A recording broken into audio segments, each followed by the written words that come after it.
You know, when I think of art and artists, I think that they have to start at an art store to get all the traditional equipment, their paint, their canvas, everything.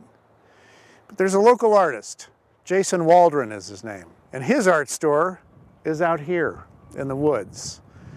And this is his element.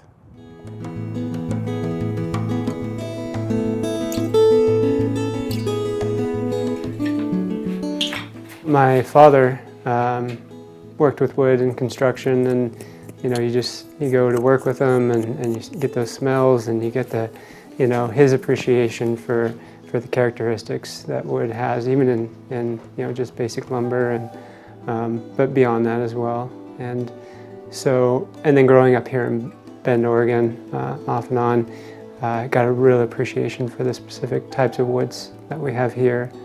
So historically, it has, in a sense, stitched its way into part of who I am. I really enjoy weathered wood, high desert weathered wood, so manzanita, pine, sage, and juniper, lots of character. That natural character typically is what feeds my artistic direction as I go through the process of creating a sculpture. It usually starts with a raw piece of weathered wood that has all sorts of natural character, and I liken it to kind of laying in the grass on a summer day, looking at the clouds, and you just kind of see images. It's a process of discovery. It's a process of discovering the unknown or the unexpected, which is a lot more exciting than simply trying to go along with the boundaries that I bring into it. I have ideas, there's clues along the way where I might be going, but to release that control, life is so much more exciting, and there's so much more greater possibility. When we're pursuing something and we know when we're trying to force something to happen that shouldn't happen, and yet we still do it. The ability to step back and say, you know what, I'm going to wait.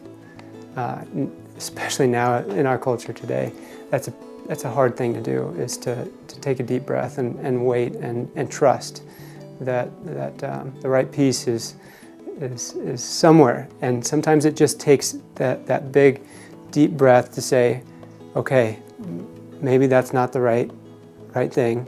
You have the same pieces in front of you, but the one that fits, the right one, shows up. And it's simply because you changed your focus from trying to control to saying, okay, what do you got for me? Perfection is something that I pursued for a long time. It's a myth. It's a mirage. It doesn't, as we know it. Perfection in the scope of what I can imagine is perfect is something that keeps me from being freed up to actually pursuing and achieving ultimately what is perfect. Even at the smallest level, to be able to apply artistic expression, unique. I like to say that we each have our own unique fingerprint within our artistic expression, to integrate that within the final sculpt at some point, however small, because sometimes it is restricting what you can do within commission piece, but however it's still essential.